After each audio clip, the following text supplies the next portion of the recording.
အနာပဲအမြဲနေချင်သူမင်းအတွက်အမြဲတမ်းအဖြေခံလူတယောက်လို့မင်းလေးကြိုက်တယ်လို့အနိုင်ယူသွားလိုက်ပါ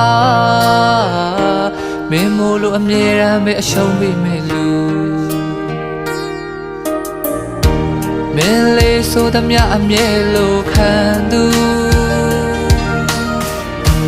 ပေးဆက်ခြင်းလို့အချစ်ကို